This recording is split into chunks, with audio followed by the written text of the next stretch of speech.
Look at her. Who? Her, the girl with the chain and padlock around her neck. Yeah, so?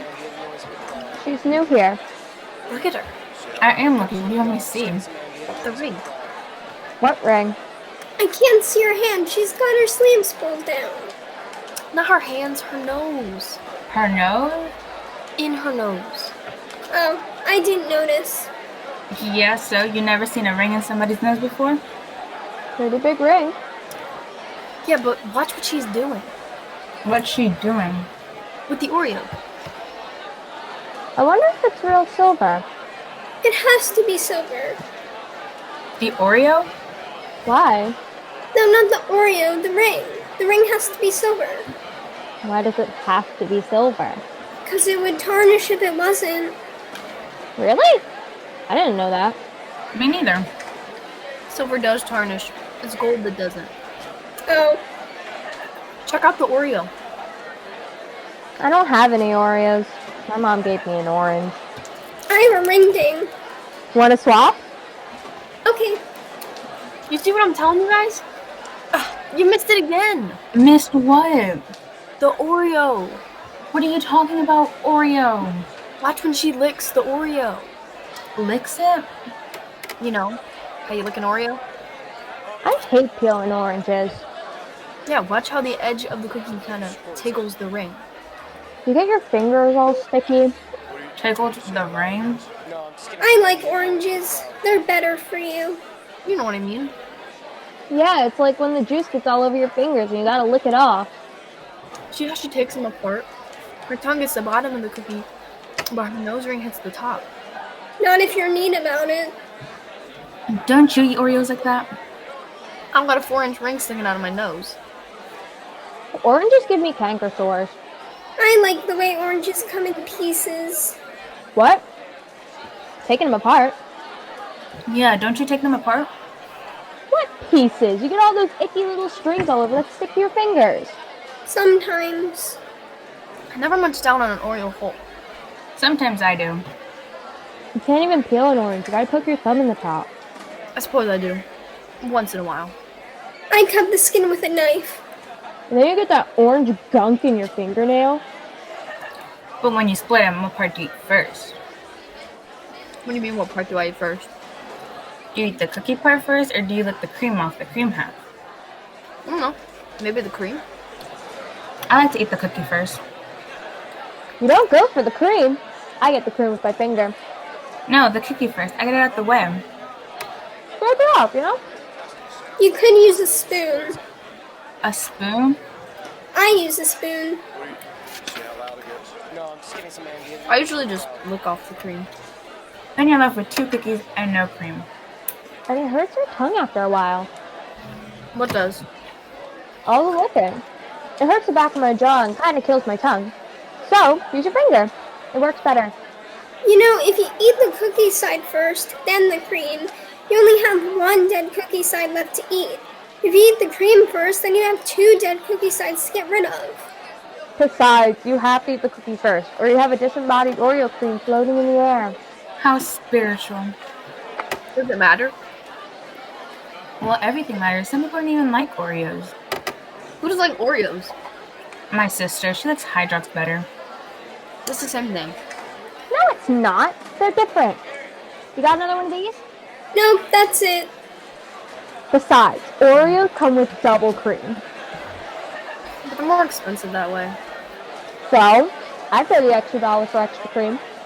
Yeah, but Hydrox have more cream right off the bat. You know, I don't see why they just don't sell them with double stuff all the time. That would be gross. Not as gross as those Christmas Oreos. Oh yeah, I've seen them. Red and green stuff inside for Christmas. Yeah, they're great with a glass of milk. Right before you go to bed. Oh man, they make the milk gross. Why would they make the milk gross? Because the color gets in the milk.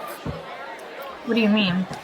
A little red, a little green, together they make. Ugh, not a pretty picture. It won't kill ya. No one but you could be that gross. Gee, thanks. No, I take it back. Look. What'd I tell you? Look! Take a look!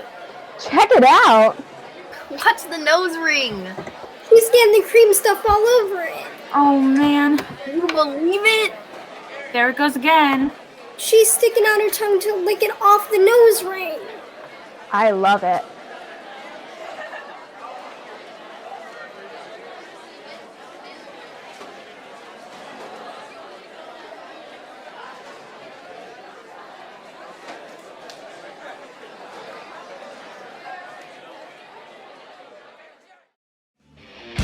Don't you know me? I'm the new Berlin Wall, baby. Try and tear me down.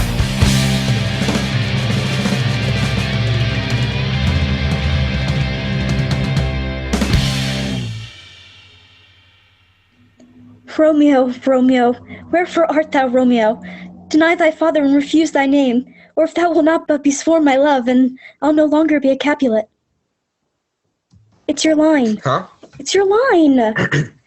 Shall I hear more, or shall I speak at this? Rick! What? Never mind. Never mind. I'm ready. I know I'm going to get this part. So you're going to meet me at the audition tomorrow at 4 o'clock. Can you remember that, or should I write it down? 4 o'clock, I got it. Good. Why? Why what? Why do I have to meet you at the audition? Oh, I get it. You want moral support. You want me to cheer you on. Maybe I could borrow a set of pom-poms from the cheerleaders. Go, Nikki! What? Rick, we've been going over these lines for weeks. Yeah? I've been reading Juliet. You've sort of been reading Romeo. You're great, Nick. I know you're going to get the part. We're both going to get the part. I'm going to be Juliet? Try to stay with me. We've talked about this, planned this. We've been practicing for weeks so we could audition together and get the parts together and be on stage together. On stage? You, Romeo, me, Juliet. On stage? Yes. In front of people? That's how it's usually done. You never told me that! Rick. No way. No can do. It's fine behind closed doors when no one can see us, but there's no way I would ever stand... Rick? Tights. Rick, what's the matter? This guy, this Ray... Romeo. He wears tights. Nikki, do you want me to embarrass myself in front of the entire football team looking like a ballerina? There are no tights. Mrs. Cavendish is doing a modern version. No tights. No? Jeans and a t-shirt. I still can't do it. Ricky. I play football. I take other football players by the head and slam them to the ground. And you're very good at that, but don't you want to be more than a football player? No. Don't you want to be something else? No. Don't you want to fully experience the wonder, the thrill, the excitement that is William Shakespeare? No. Fine. I see. You're mad. No, not at all. I'm perfectly... Don't touch me. I'm sorry, Nikki. It's just not gonna work. I understand. Oh, good. So, I guess you'll be okay with the kissing scenes. What? You've been reading the lines, Rick. Surely you've noticed that there are at least 2 kissing scenes.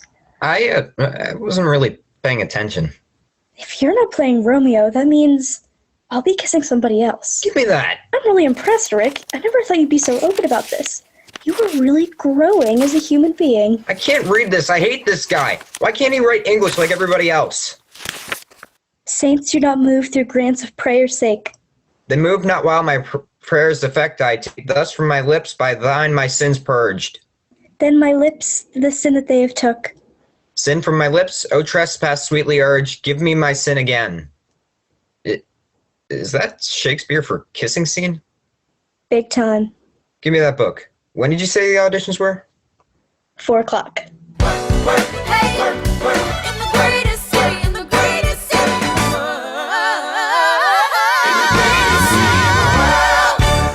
Thank you all for coming out to the auditions for the spring play. This year, we're being very adventurous with our tackling of Romeo and Juliet. I'm very excited about this project as it's my favorite Shakespeare play. So, take a few minutes, get yourself centered, and I'll start singing monologues in a few moments. I am Juliet. I am Juliet. I am Juliet. Hey, Nikki, after this, do you want to get some pizza or Don't some... talk to me. Hey, what part are you trying out for? I don't know. What part are you trying out for? Romeo. Romeo? Then I'm definitely not trying out for him. Good. I don't want anyone kissing Nicola but me. You pass that along to your Dramoid geek friends. If she gets the part. Are you saying that Nicola isn't good enough? I'm sure she's perfect. Of course she is. All right, let's get started. Rick Rinder. Yo. Break a leg. Nikki, I've got a game on Saturday. No, it's a... Never mind. This is a pleasant surprise. Are you ready? Mm-hmm. This is your first time, huh? Huh? Your first time trying out for the school play? Uh-huh. You must really like Shakespeare. I do too. I especially like Do you Romeo. mind? I'm trying to hear. Sorry. I'll just come over here and bang my head against the wall. No problem.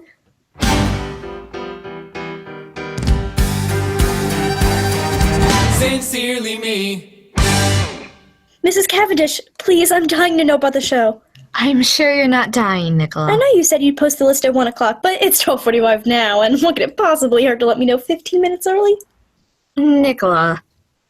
Wait. This is your way of telling me, isn't it? You're subtly telling me not to get my hopes up. I'm a page, that's it, I'm a page. Mrs. Cavendish, I appreciate your sensitivity and... Nicola, calm down. I have the cast list right here, and I was just about to post it. There you are. And the role of Juliet goes to... Nicola Calabretta. Nicola Calabretta, that's me, I got it!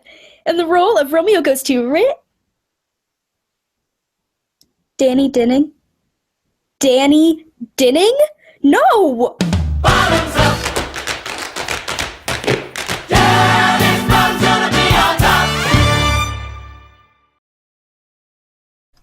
Miss Cavendish. Congratulations, Danny. You have to take it back. What? The part. You have to take the part back. Why? Rick Rinder would make a much better Romeo than I would. Why? Because he's daring, because he's good looking, because he's Nicola Calabretta's boyfriend, because after he beats me to a pulp, I won't be good for much of anything? He won't do that. How do you know? I'll ask him not to. Miss Cavendish, I know you're a very good teacher, but Rick Rinder's specialty is taking football players by the head and smashing them into the ground. He does it without even thinking, subconsciously. Bam! Miss Cavendish, I don't have a helmet. My head is very precious to me. Then I'll talk to Nicola. That's even worse. She wants my head smashed. She wants me out of the picture. Goodbye. She wants Rick to be Romeo. Exactly. You see what I'm saying? Well, she'll have to live with the decision. She won't do that. She doesn't like me. I'm sure that's not true. I've known her since the 3rd grade. She still doesn't know my name. If she does speak to me, by accident, of course, she doesn't look at me. She looks through me.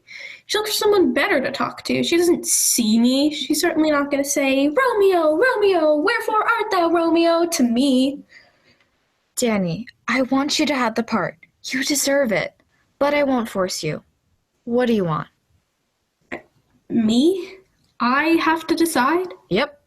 You're an adult. You have to force me. You decide. I don't know. Danny, close your eyes for a second. Don't argue, just close your eyes. Think about being Romeo.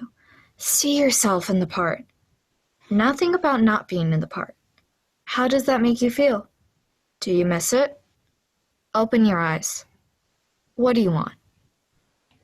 I want to be Romeo. Truly. More than anything. Then you are? Better go buy a helmet. Luis, can you tell me what class Nicola Calabretta has right now?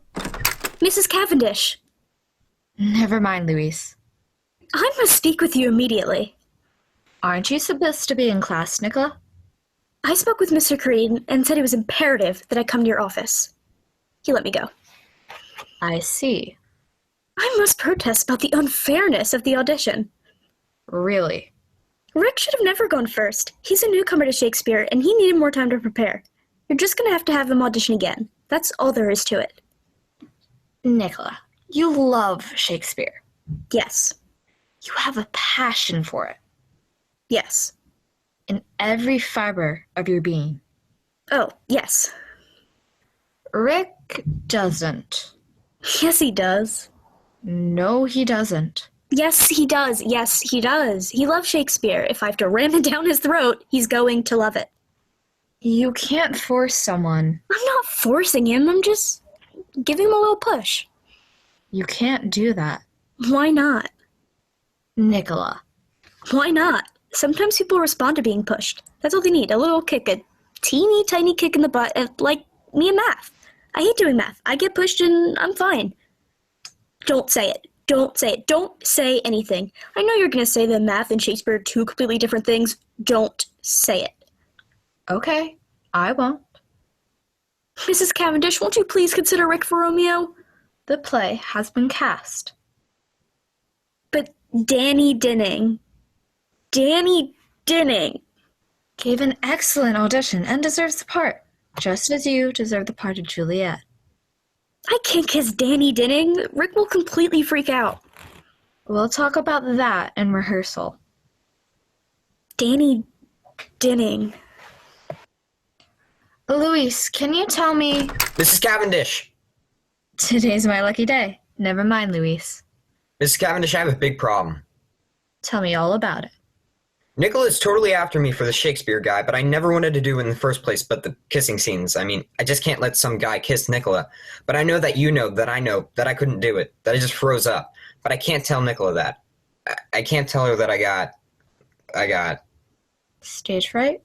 Me, Rick Rinder. I'm not afraid of nothing. I see. Do you? I lost myself somewhere in the middle. Do you like Nicola? Yeah. Why? I don't know. She doesn't treat me like a stupid football player. Do you trust Nicola? I guess so. Then I don't see the problem, Rick. All you have to do is trust her. I never thought of that. So, I trust Nicola, and I don't turn Romeo into a Pop-Tart? I would have to advise against that. Okay, Mrs. Cavendish, we'll play it your way. Oh, Mrs. Cavendish, you're not going to tell anyone that I couldn't... My lips are sealed. You know the only gift my mom ever gave me? A hat. I've always been a smart girl. I'm not talking to you. You've got some nerve. I'm not talking to you. I mean, I know we run in different circles, different cliques, but I have ears, you know. I have feelings, and I'm a really good actor. I'm really good. Much better than you. And I'm going to go to Broadway while I will kick the behinds of snotty people like you. I know the only reason you tried out for the spring play was because of some twisted fantasy you and your boyfriend have. And I know you went to Mrs. Cavendish, and if it had been any other teacher, you probably would have been able to twist her around your finger the way you twist everyone else around here. But for one small flaw in your plan, Nicola Calabretta. Dear Juliet, here will I remain with worms that are thy chambermaids. Oh, here will I set up my everlasting rest and shake the yoke of inauspicious starts from this world-wearied flesh. Eyes, look your last.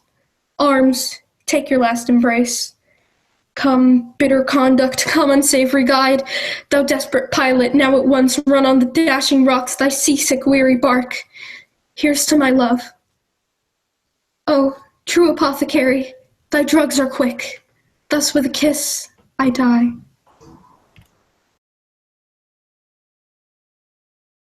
Wow. You're right. What? You're right. I should have given you a chance. You won the part fair and square, and I shouldn't have tried to take it away. Oh, thank you. Do you want a hand? No, I think I'll lie here for a while. Okay. Nicola, is your boyfriend gonna kill me? No. Do you promise? I promise. See you in rehearsal. See ya. Huh. How do you like that? Just when you decide to really hate someone, they go and do something nice. Go figure. Don't you know me? I'm the new Berlin Wall, baby. Try and tear me down.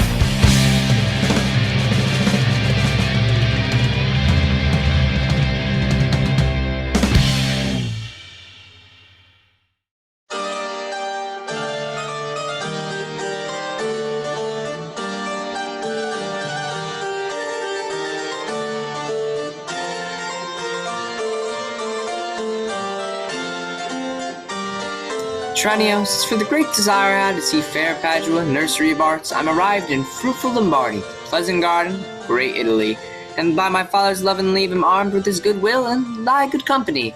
And therefore, Tranio, from the time I study virtue and that part of philosophy, will I apply that treats of happiness by virtue specially to be achieved. I am glad you continue your resolve to suck the sweets of sweet philosophy.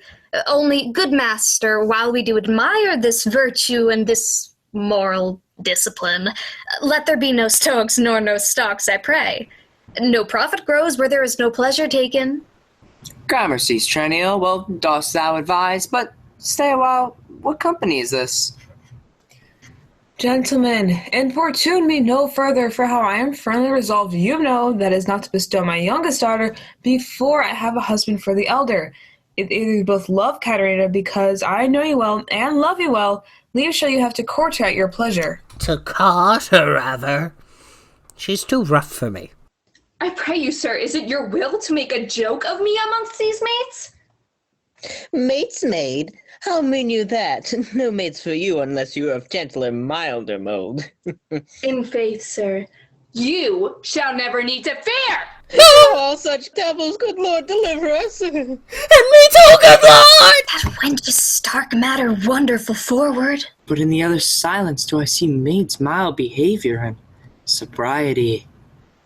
Gentlemen, that I may soon make good what I've said, Bianca, get you in. Finger in the eye and Let she you please, knew good why. Bianca, for I love thee nevertheless, my girl. Continue in my discontent. Mother, to your pleasure humbly I subscribe. My books and instruments shall be my company. On them to look and practice by myself. Signora Baptista, will you be so strict? Sorry am I that our good will affects Bianca's grief.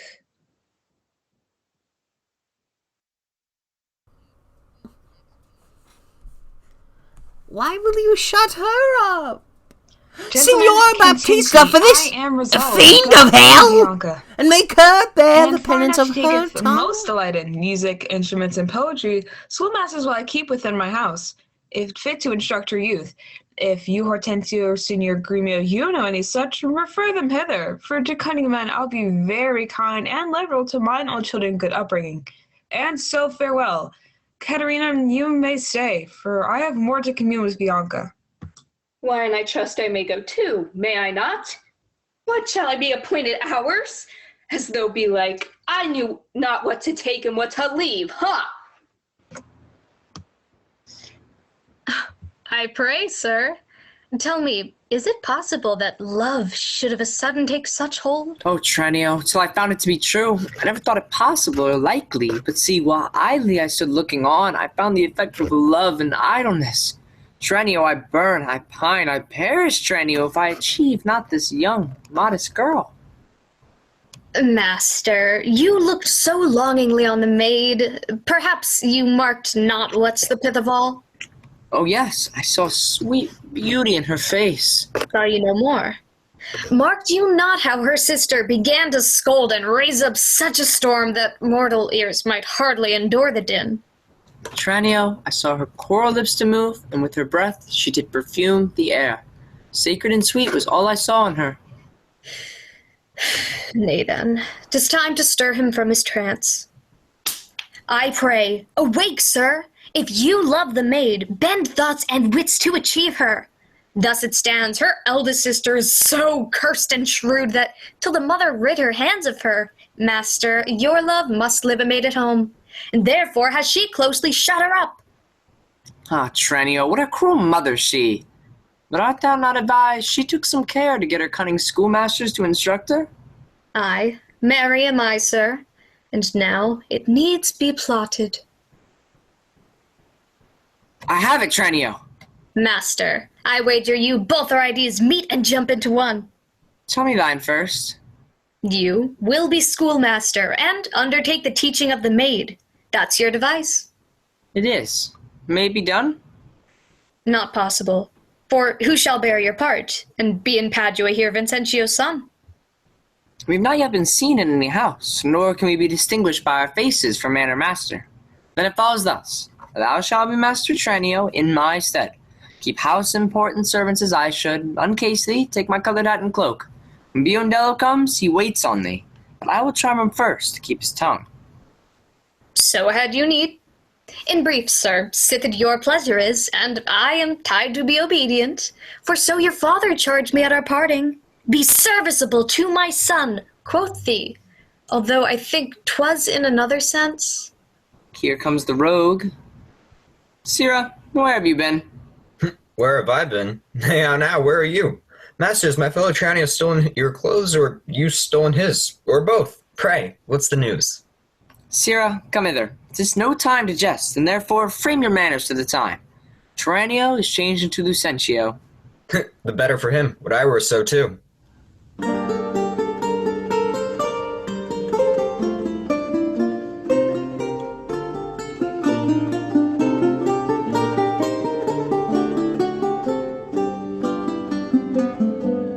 Petruchio, sweet friend, what happy gale blows you to Padua here from old Verona?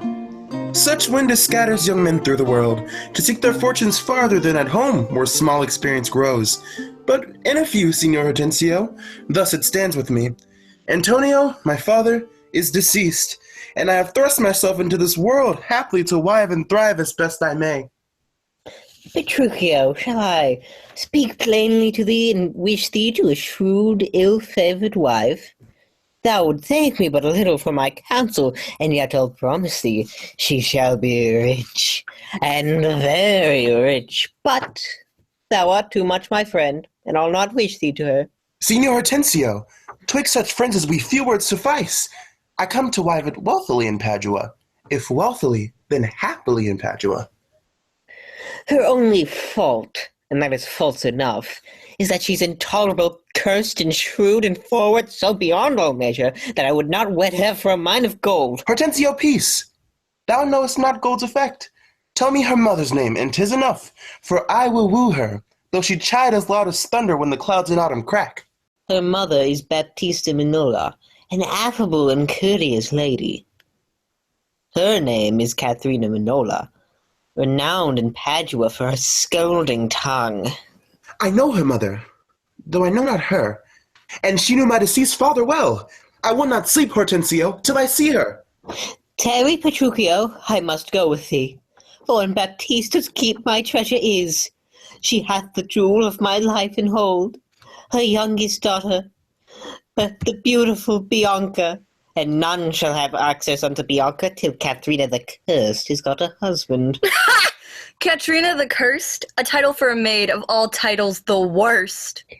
Now shall my friend Petruchio do me grace, and offer me disguised in sober robes to Signora Baptista, as a schoolmaster, so that I may, by this device at least, have leave and leisure to make love to her, an unsuspected quarter by herself.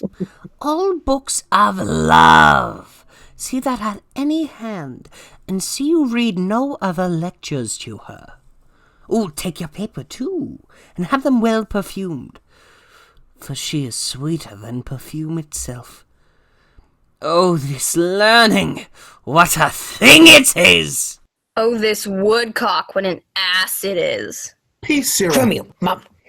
God save you, Signor Gremio. And you are well met, Signor Hortensio. Know you whither I'm going? To Baptista Minola! I promise to inquire carefully about a schoolmaster for the fair Bianca. And by good fortune I have lighted well on this young man for learning and behaviour, fit for her turn, well read in poetry and other books, Good ones, I warrant ye. 'Tis well. And I have met a gentleman hath promised me to help me to another, a fine musician to instruct our mistress, so I shall be no whit behind in duty to fair Bianca, so beloved of me. Beloved of me! And that my deeds shall prove. That its bag shall prove. Gremio, 'tis now no time to vent our love. Here is a gentleman whom by chance I met, will undertake to woo Katharina, and yea, to marry her of her dowry, please. Hortensio, have you told him all her faults? I know she is an irksome brawling scold. If that be all, masters, I hear no harm. But will you woo this wild cat? Will I live? Gentlemen, God save you. If I may be bold, tell me, I beseech you, which is the readiest way to the house of Signora Baptista Minola? She that has the 2 fair daughters? Is it she you mean? Even she, Biondello? Not her that chides, sir, at any hand, I pray. I love not chiders, sir. Biondello, let's away.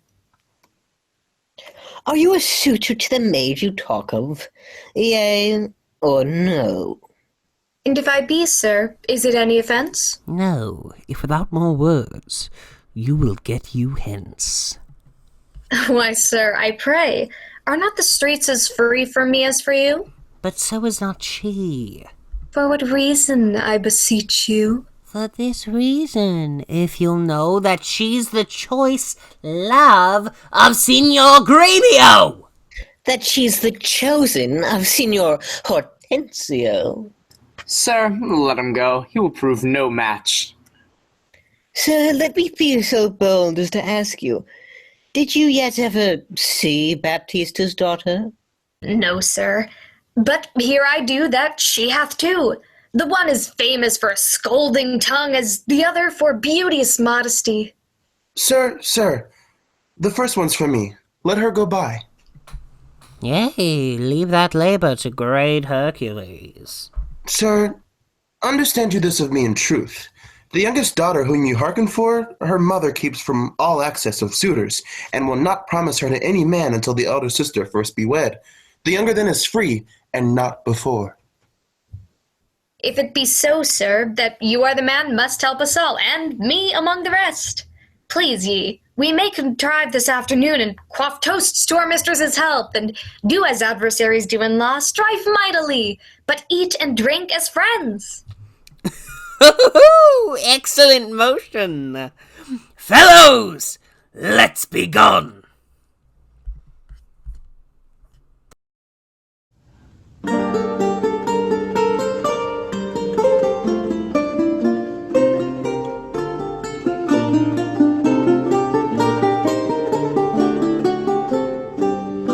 Of all thy suitors, here I charge thee. Tell whom thou lovest best. See thou dissemble not. Believe me, sister, of all the men alive, I never yet beheld that special face, which I could fancy more than any other. Minion, thou liest. It's not Hortensio? If you affect him, sister, here I swear, I'll plead for you myself, but you shall have him. Oh, then belike you fancy riches more. You will have Gremio to keep you fair. Is it for him you do envy me so? Nay, then, you jest, and now I well perceive you have but jested with me all this while. I prithee, sister Kate, untie my hands. If that be jest, then all the rest was so. Why, how now, dame? Whence grows this insolence? Poor girl, she weeps. Go ply thy needle, meddle not with her. For shame, thou creature of a devilish spirit. When else thou wrong her than ever wronged thee? When did she cross thee with a bitter word? Her silence flouts me, and I'll be revenged. What, in my sight? Bianca, get thee in. What, will you not suffer me? Nay, now I see. She's your treasure. She must have a husband. I must dance barefoot on her wedding day. Talk not to me. I will go sit and weep till I can find some occasion of revenge. Was ever a mother thus grieved as I? Good morrow, neighbor Baptista. Good morrow, neighbor Gremio. God save you, gentlemen. And you, good lady, pray, have you not a daughter called Katharina, fair and virtuous? I have a daughter, sir, called Katerina. You are too blunt. Go to it orderly. You wrong me, Signor Gremio. Give me leave. I am a gentleman of Verona, Signora. That, hearing of her beauty and wit, her affability and bashful modesty, her wondrous qualities in mild behavior, and bold to show myself a forward guest within your house, to make mine eye the witness of that report which I so oft have heard. And, for an entrance to my entertainment, I do present you with a man of mine, cunning in music and the mathematics, to instruct her fully in those sciences whereof I know she is not ignorant. Accept of him, or else you do me wrong. His name is Licio, born in Mantua. You are welcome, sir, and he for your good sake. But for my daughter Katerina, this I know. She is not for your turn, the more my grief. I see you do not mean to part with her, or else you like not of my company. What are you, sir? What may I call your name? Petruchio is my name, Antonio's son, a man well known throughout all Italy. I know him well. You are welcome for his sake. Saving your tail, Petruchio, I pray. Let us that are poor petitioners speak too.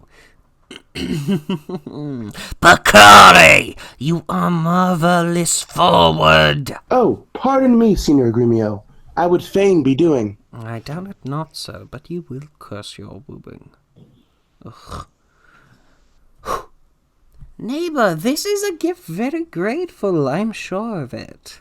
To express the like kindness, myself that have been more kindly beholding to you than any, freely give unto you this young scholar, that hath been long studying at Rheims, as cunning in Greek, Latin, and other languages, as the other in music and mathematics.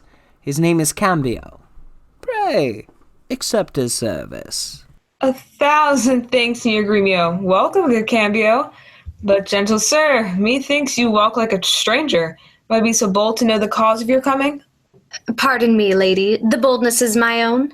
That, being a stranger in the city here, do make myself a suitor to your daughter, unto Bianca, the fair and virtuous, and towards the education of your daughters, I here bestow a simple instrument and this small packet of Greek and Latin books.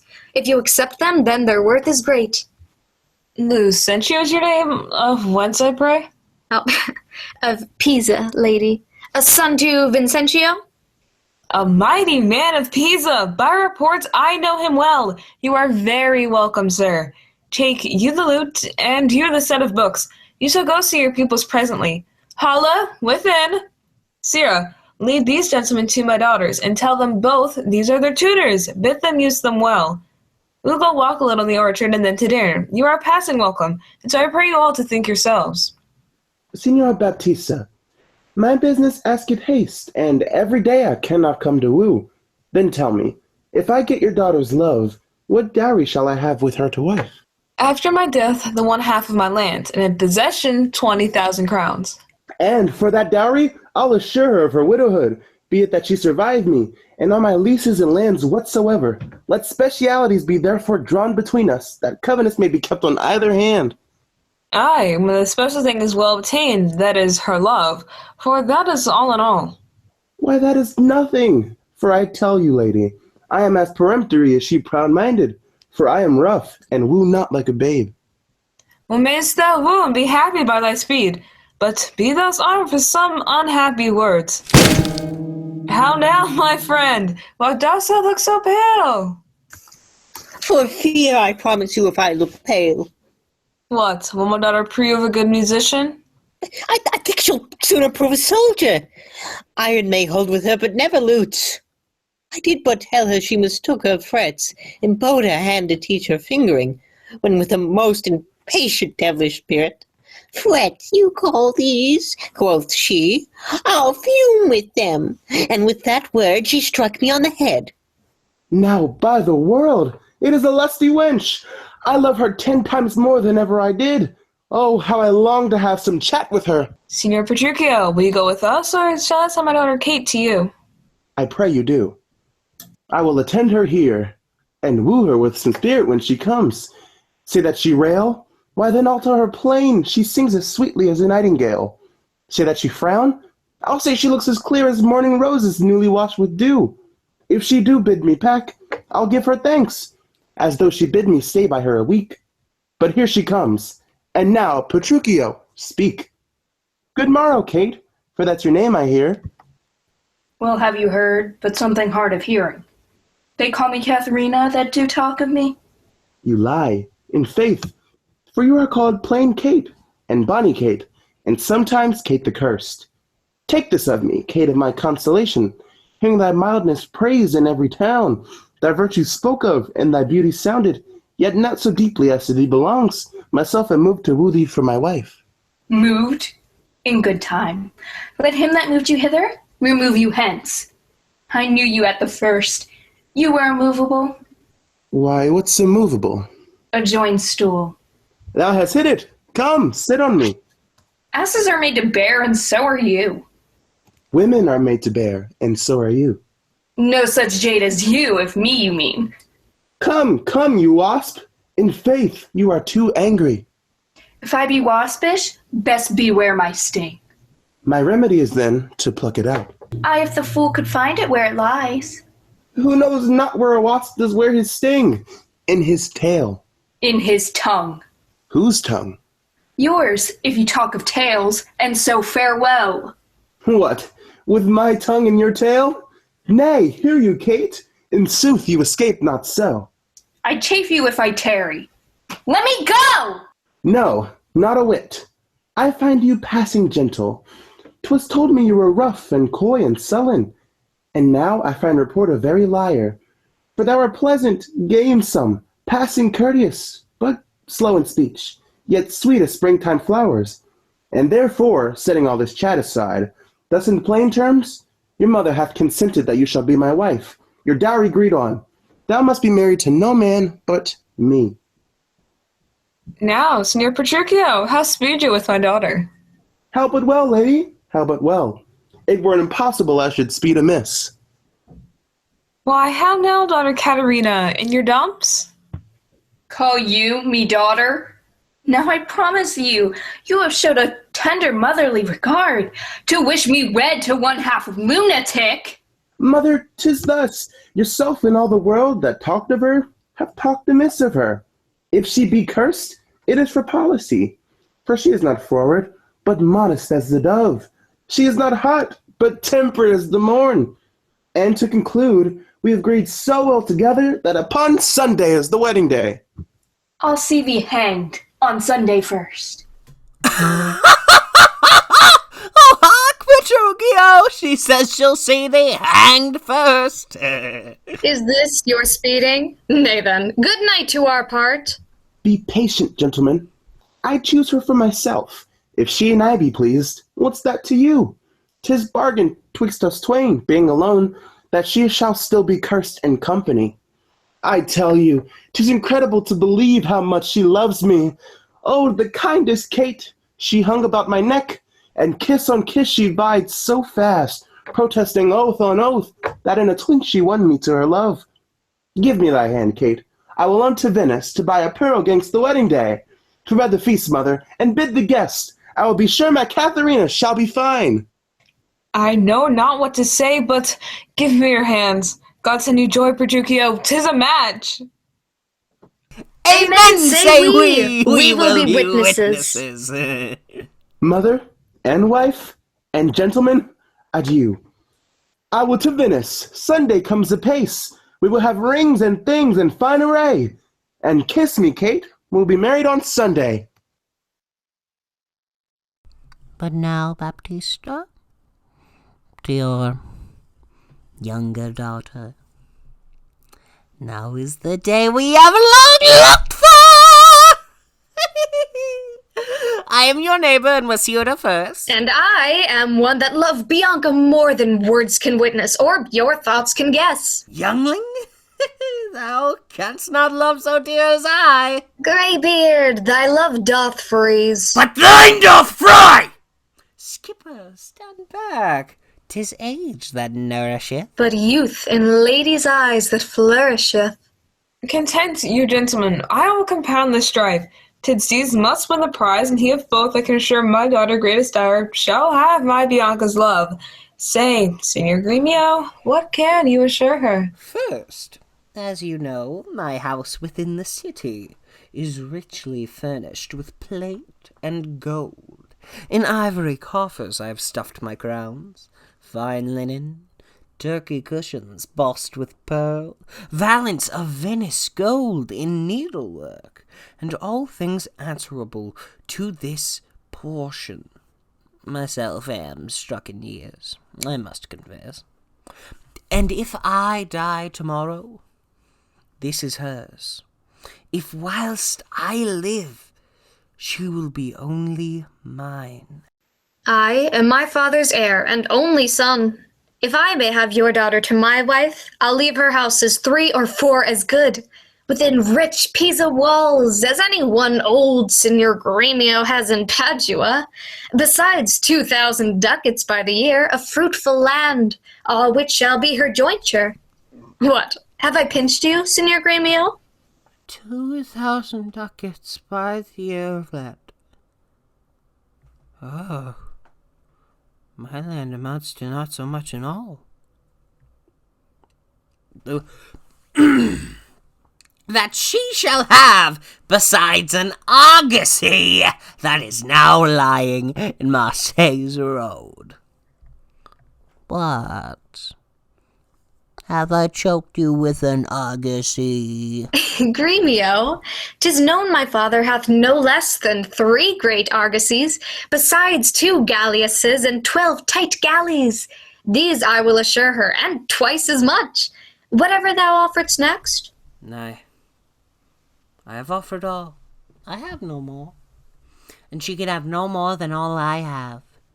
If you like me, she shall have me and mine. Why, then the maid is mine for all the world. By your firm promise, Gremio is outvied. I must confess, your offer is the best, and let your father make you the assurance she is your own. Else ye must pardon me. If you should die before him, where's her dower? That's but a cavil. He is old, I young. May not young then die as well as old? Well, gentlemen, I am thus resolved. On Sunday next, my daughter Katerina is to be married. Now, on Sunday following, shall Bianca be bride to you, if you this assurance. If not, Signor Gremio. And so I take my leave, and thank you both. Adieu, good neighbor. Ooh, now I fear thee not. Sirrah, young gamester, your father were a fool to give thee all, and in his waning age set foot under thy table? Tut, a toy! An old Italian fox is not so kind, my boy. Vengeance on your crafty withered hide! Yet I have faced it with a card of 10. 'Tis in my head to do my master good. I see no reason, but supposed Lucentio must get a father called supposed Vincentio.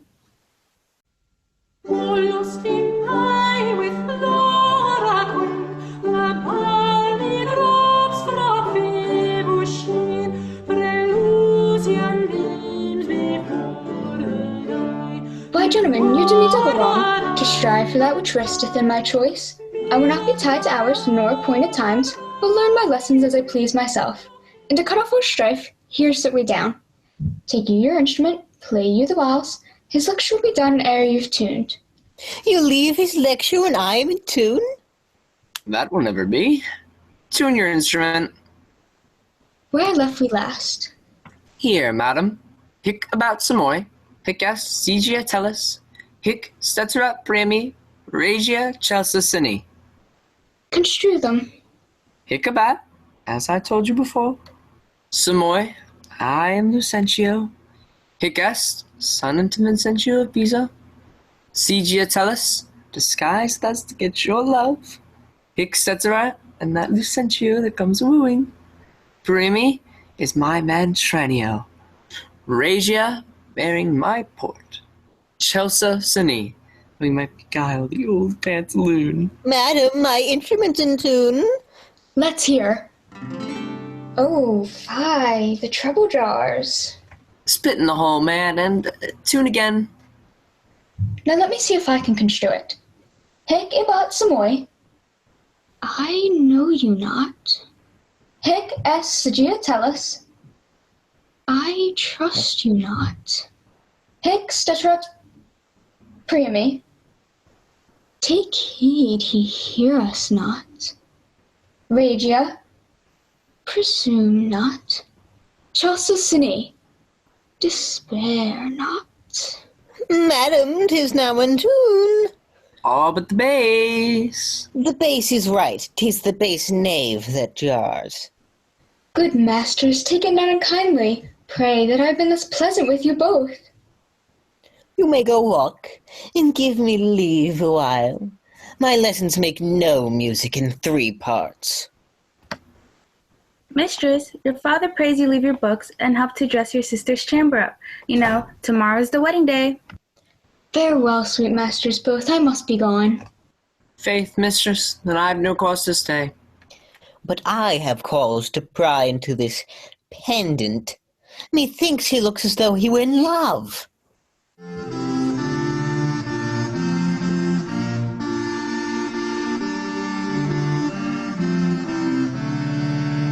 Signor Lucentio, this is the appointed day that Caterina and Petruchio should be married, and yet we hear not of our son-in-law. I told you. He was a frantic fool, hiding his bitter jests and blunt behavior.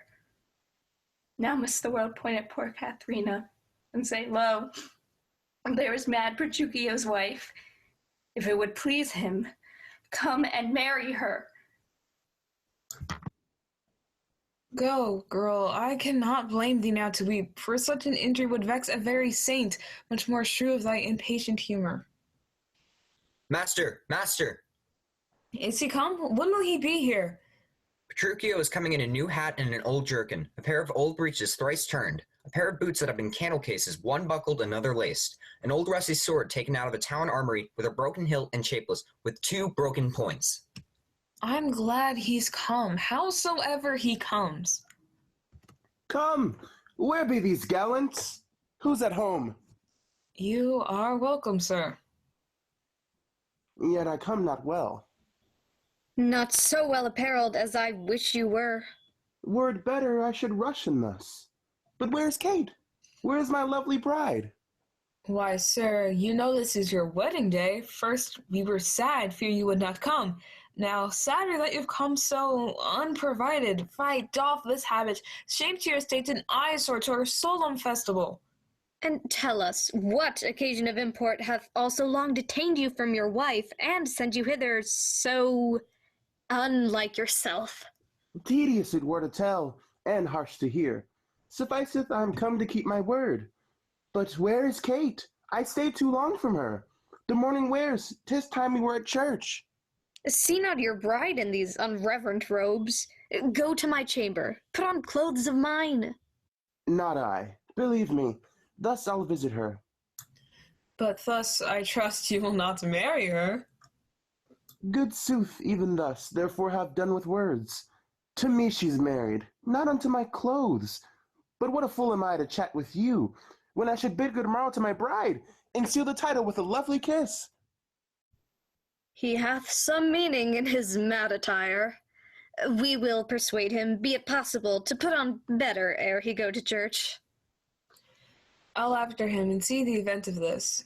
As I before unparted to your worship, I am to get a man, whatever he be, it skills not much.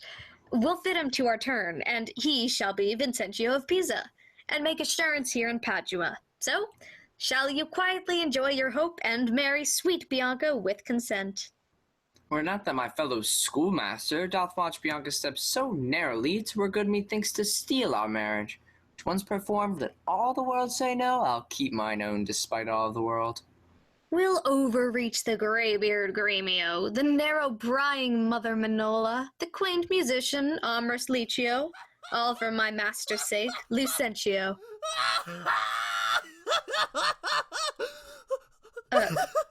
Senor Gremio? Came you from the church? Oh, as willingly as I came from school. And is the bride and bridegroom coming home? A bridegroom, say you? Oh, 'tis a groom indeed, a crumbling groom, and that the girl shall find. Curster than she? Why, 'tis impossible. Oh, I'll tell you, Sir Lucentio. When the priest should ask if Katharina should be his wife, aye, by God's wounds, quoth he, and he swore so loud that all amazed the priest let fall the book, and as he stooped again to take it up, the mad-brained bridegroom took him such a cuff that down fell priest and book and priest. Such a mad marriage never was before. Oh, hark, hark, I hear the minstrels play. Gentlemen and friends, I thank you for your pains.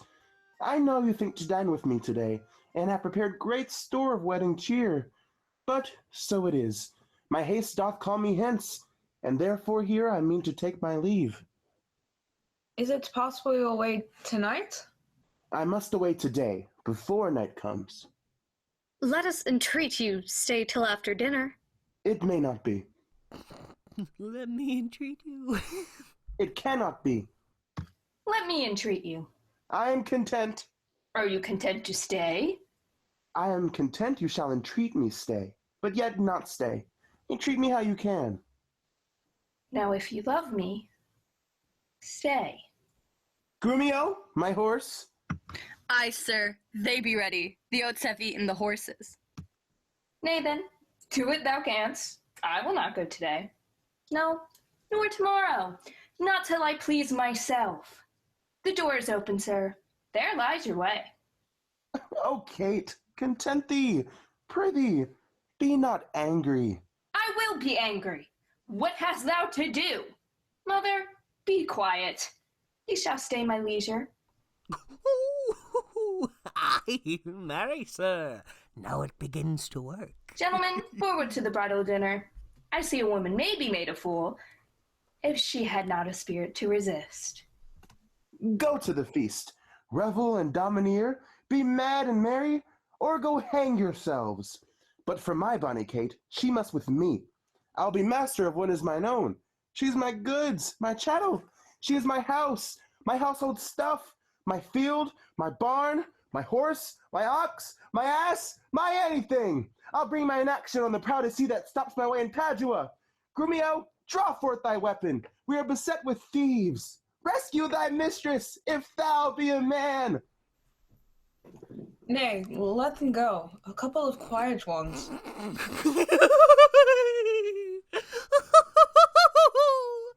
Oh, went they not quickly, I should die with laughing. Of all matches never was the like. Mistress, what's your opinion of your sister? That, being mad herself, she's madly mated.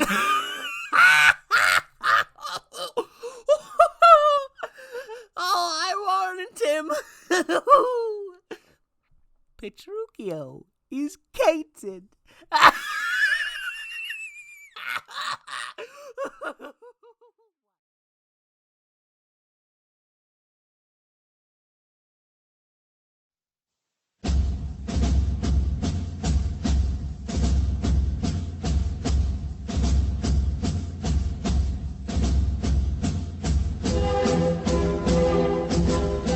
Fie! On all tired jades, on all mad masters, in all foul ways. Was ever a man so beaten? Was ever a man so rayed? Was ever a man so weary? Holla ho, Curtis! Who is it that calls so coldly? A piece of ice. A fire, good Curtis. Is my master and his wife coming, Romeo? Oh, aye, Curtis. Aye, and therefore fire! Fire! Cast on no water! Is she so hot as Shrew as she's reported? She was good, Curtis, before this frost, but thou knowest winter tames man, woman, and beast, for it hath ta'en my old master and my new mistress and myself, fellow Curtis. I prithee, good Romeo, tell me, how goes the world? A cold world, Curtis, in every office but thine, and therefore fire! Do thy duty and have thy duty, for my master and mistress were almost frozen to death. There's fire ready, and therefore, good Romeo, the news. Where's the cook? Is supper ready? The house trimmed? Rushes strewed? Cobwebs swept? The serving men in their new garments, their white stockings, and every officer his wedding garment on? All ready, and therefore I pray thee news. First know, my horse is tired. My master and mistress fallen out. How? Out of their saddles into the dirt, and thereby hangs a tale. Let's have it, good Romeo. Lend thine ear. Here. There. This is to feel a tale, not to hear a tale. And therefore 'tis called a sensible tale, and this cuff was but to knock at your ear and besiege listening. Now I begin. First we came down a foul hill, my master riding behind my mistress. Both on one horse? What's that to thee? Why a horse? Tell thou the tale, but hast thou not crossed me, thou should have heard how her horse fell and she under her horse, how she was bemoiled, how he left her with the horse upon her, how he beat me because her horse stumbled, how she waded through the dirt to pluck him off me, how he swore, how she prayed that never prayed before, how I cried, how the horses ran away, how her bridle was burst, how I lost my crupper with many things of worthy memory, which now shall die in oblivion, and thou return unexperienced to thy grave! By this reckoning, he is more shrew than she. Where be these knaves? What? No men at door to hold my stirrup, nor to take my horse? Where's Nathaniel, Gregory, Philip? What, no attendance, no regard, no duty? Where's the fullest knave I have sent before? Here, sir, as foolish as I was before. You peasant swain! You horse and malt horse drudge! Did I not bid thee meet me in the park? Go, rascals, go, and fetch my supper in. Where is the life that late I led? Where are those? Sit down, Kate, and welcome. Off with my boots, you rogue! You villain, when? Out, you rogue! You pluck my foot awry! Take that, and mend the plucking off the other. Be merry, Kate. Some water here. What ho?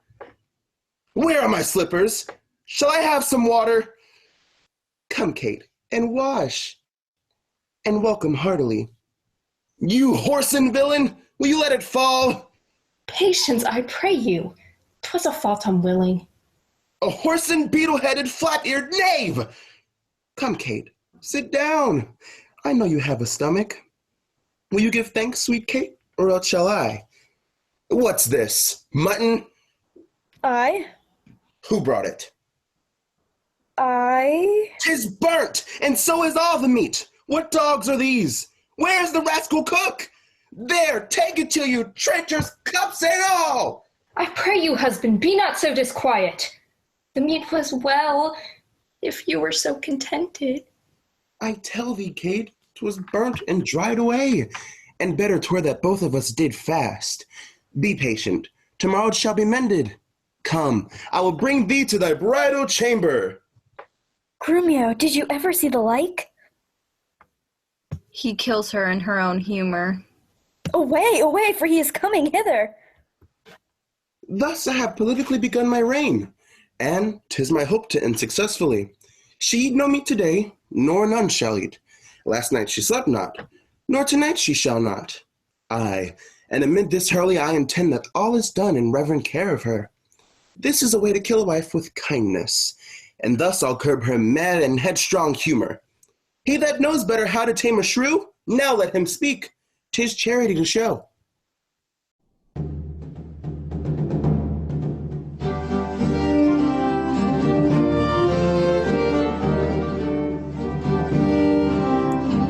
Is it possible, friend Licio, that Mistress Bianca doth fancy any other but Lucentio? I tell you, sir, she bears me fair in hand. Sir, to satisfy you in what I have said, stand by and mark the manner of his teaching. Now, mistress, profit in what you read.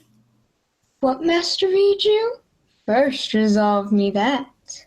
I read that I profess the art of love. May you prove, sir, master of your art. While you, sweet dear, prove mistress of my art. Oh, despiteful love, unconstant womankind! I tell thee, Licio, this is shocking. Mistake me no more. I am not Licio, nor a musician as I seem to be. Know, sir, that I am called Hortensio.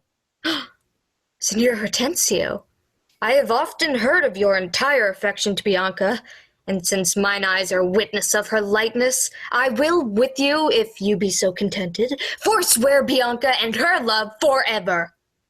See how they kiss and court, Signor Lucentio.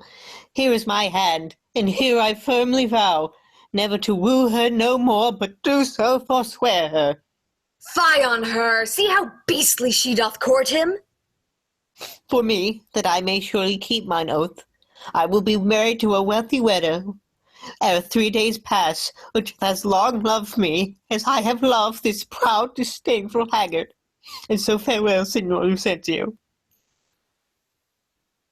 Mistress Bianca, bless you with such grace as longeth to a lover's blessed case. Nay, I have taken your napping, gentle love, and have forsworn you with Hortensio.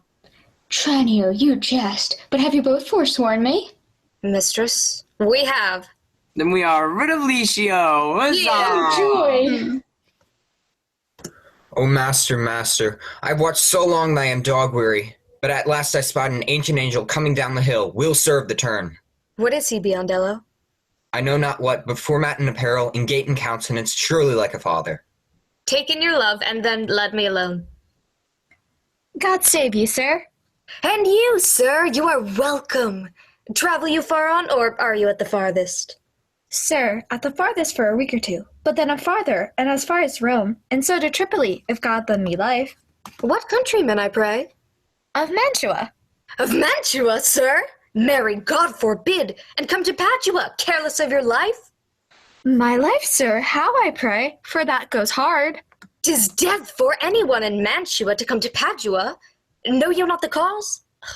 Your ships are stayed at Venice, and the Duke, for private quarrel twixt your Duke and him, hath published and proclaimed it openly.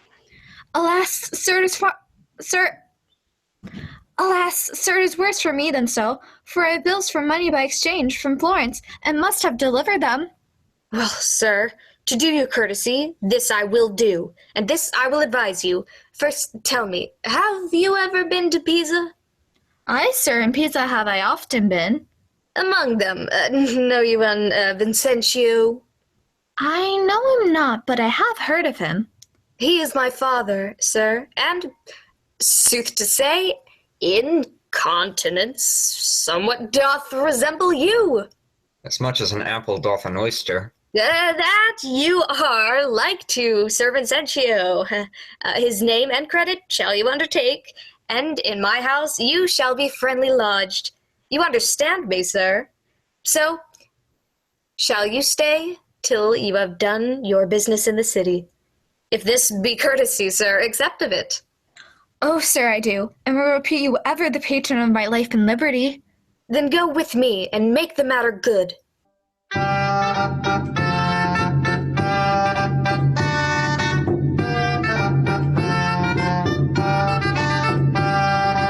more am I wrong, the more his spite appears. What, did he marry me to famish me? I prithee, go and get me some repast. I care not what, so it be wholesome food. What say you to an ox's foot?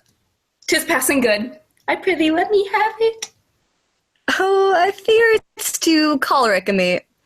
What say you to a piece of beef and mustard? A dish that I do love to feed upon.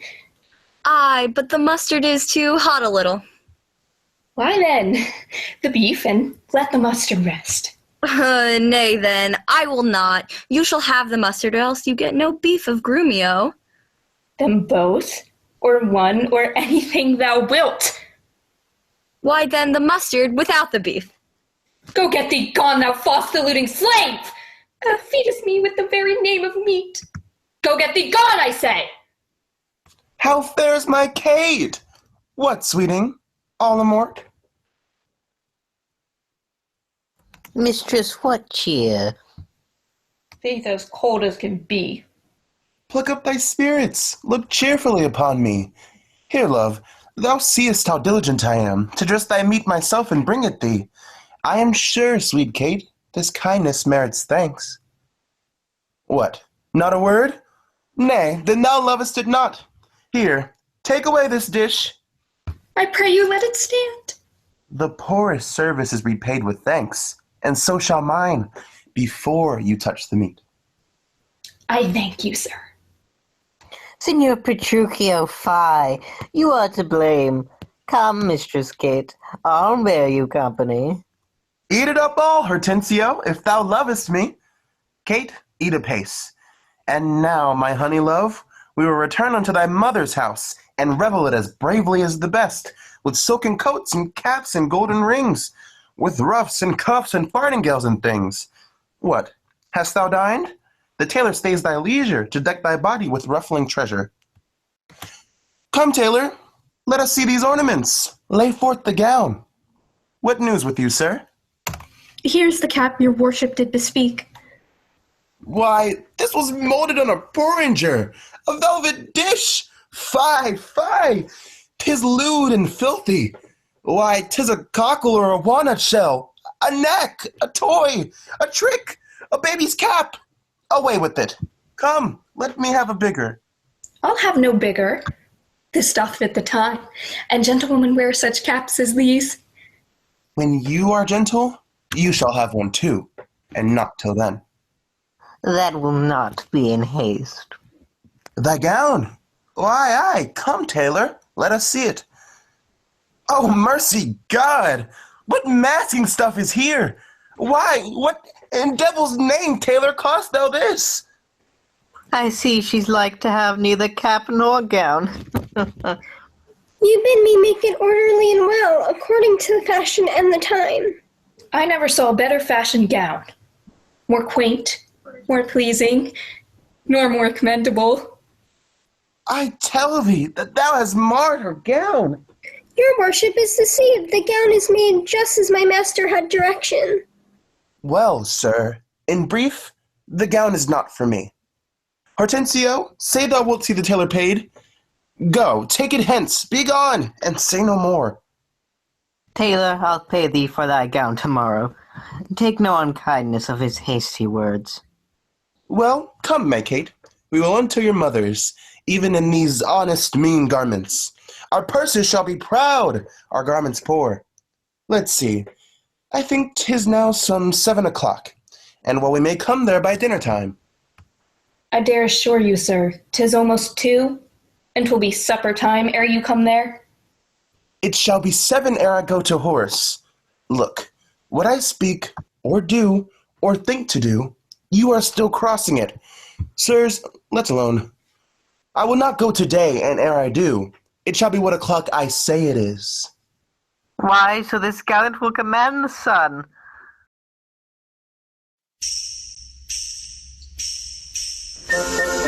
Sir, this is the house. May it please you if I call? Aye, what else? Unless I be deceived, Signor Baptista may remember me, near 20 years ago in Genoa, where we were lodgers at the Pegasus. No worries. And hold your own in any case, with such authority as belongs to a father. I warrant you. Signora Baptista, you are happily met. Sir, this is the gentleman I told you of. I pray you stand good mother to me now. Give me Bianca for my patrimony. Hush, son. Lady, my son Lucentio made me acquainted with the weighty cause of love between your daughter and himself, and for the good report I hear of you, and for the love he beareth to your daughter, and she to him, I am content, in a good father's care, to have him matched. Your plainness and your shortness please me well. The match is made and all is done. Your son shall have my daughter with consent. Then at my lodging, if it please you. There doth my father lie, and there this night will pass the ceremony privately and well. I follow you.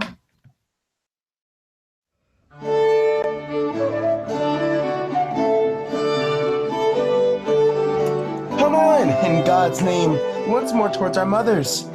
Good Lord, how bright and goodly shines the moon! The moon? The sun! It is not moonlight now. I say it is the moon that shines so bright. I know it is the sun that shines so bright.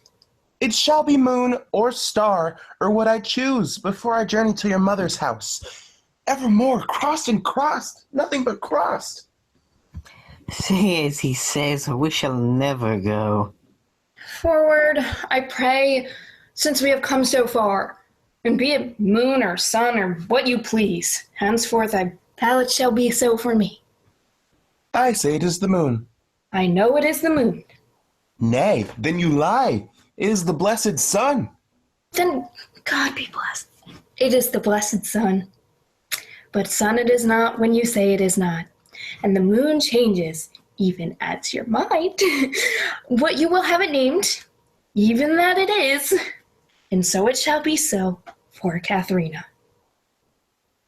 Good old grandsire, make known which way thou travellest. If along with us, we shall be joyful of thy company. Fair sir, and you, my merry mistress, my name is called Vincentio, my dwelling Pisa, and bound I unto Padua, there to visit a son of mine, which long I have not seen. What is his name? Lucentio, gentle sir. Happily we met, the happier for thy son. Let me embrace with old Vincentio, and wander we to see thy honest son, who will of thy arrival be joyous.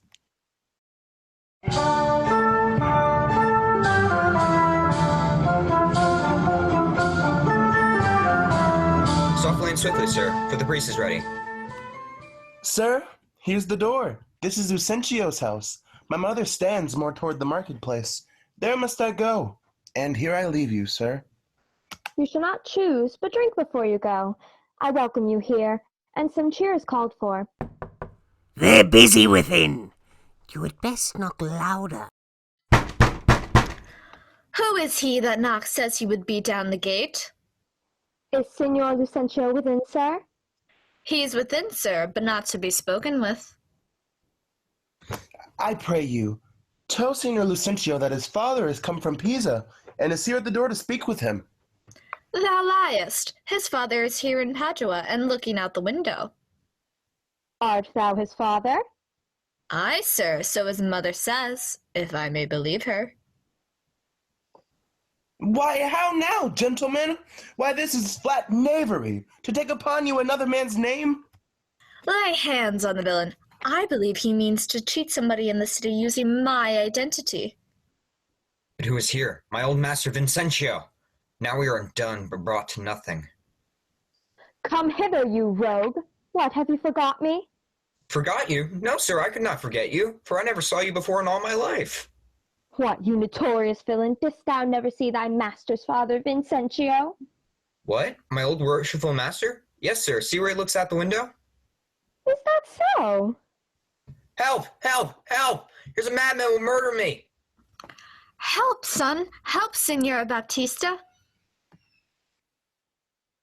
Prithee, Kate, let's stand aside and see the end of this controversy. Sir, what are you that offered to beat my servant? Who am I, sir? Nay, who are you, sir? Oh, fine villain, silken doublet, velvet hose. While I play the good husband at home, my son and my servant spend all at the university. Sir, you seem a sober, ancient gentleman by your clothes, but your words show you a madman. Why, sir, what concern is it of yours if I wear pearl or gold? I thank my good father I am able to maintain it. Thy father? Oh, villain, he is a sailmaker in Bergamo. You mistake, sir. You mistake, sir. Pray, what do you think is his name? His name? As if I knew not his name. I have brought him up ever since he was 3 years old, and his name is Tranio. Away, away, mad ass. His name is Lucentio, and he is mine only son, and heir to the lands of me, Signor Vincentio. Lucentio? Oh, he hath murdered his master. Take hold of him, I charge you, in the Duke's name. Oh, my son, tell me, thou villain, where is my son Lucentio? Call forth an officer! Carry this mad knave to the jail! Away with the daughter! To jail with him! Thus strangers may be hailed and abused, O monstrous villain. Pardon, sweet father. Lives, my sweet son? Pardon, dear mother. How hast thou offended? Where is Lucentio? Here's Lucentio, right son to the right Vincentio. I by marriage made thy daughter mine, while my servant Tranio posed as myself. Where is that damned villain Tranio that faced and braved me in this matter so? But do you hear, sir? Have you married my daughter without asking my goodwill? Fear not, Signor Baptista, we will content you. Go to, but I will in to be revenged for this villainy. And I, to time the death of this knavery. Look not pale, Bianca. Thy mother will not frown. My cake is dough. But I'll in among the rest. Out of hope of all. Ooh, but my share of the feast. Husband, let's follow to see the end of this ado. First, kiss me, Kate, and we will. What, in the midst of the street? What? Art thou ashamed of me? No, sir, God forbid, but ashamed to kiss. Why, then let's home again. Come, Sirrah, let's away. Nay, I will give thee a kiss. Now pray thee, love, stay. Is this not well? Come, my sweet Kate, better once than never, for never too late.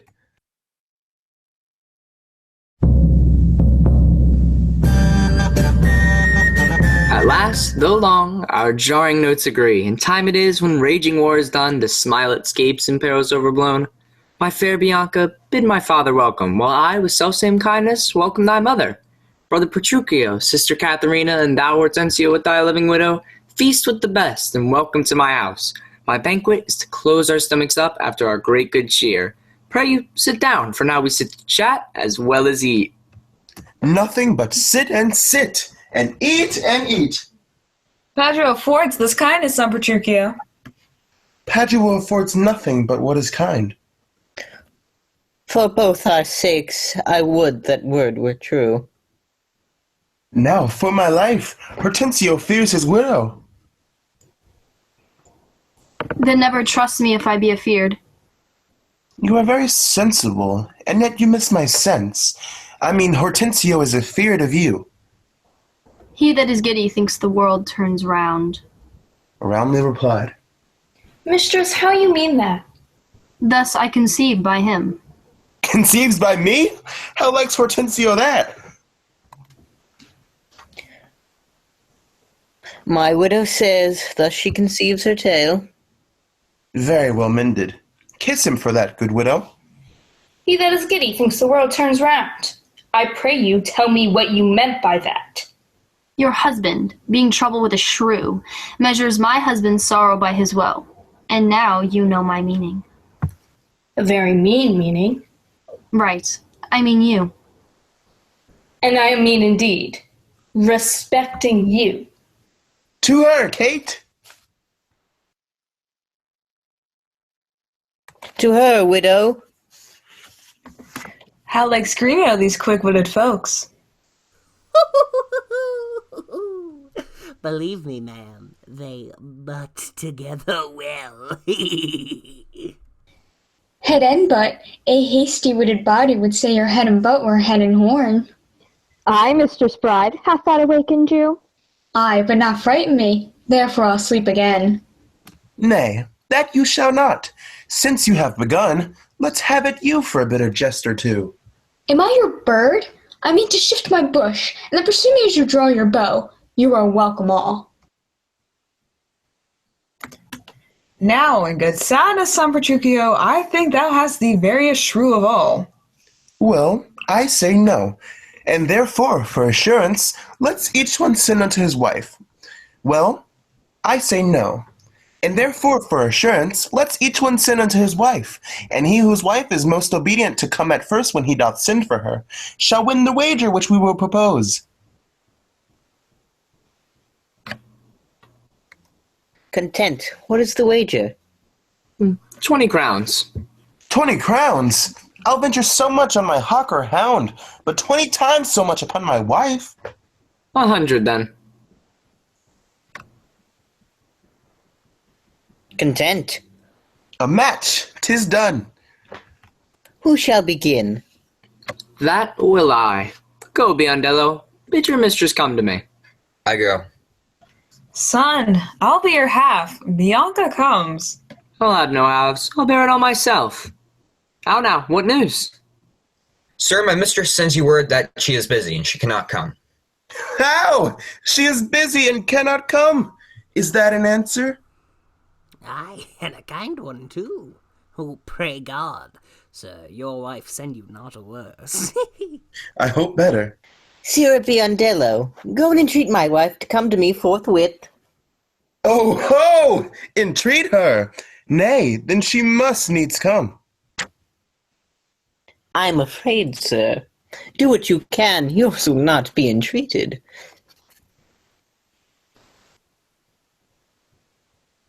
Where is my wife? She says that you have some goodly jests in hand. She will not come. She bids you to come to her.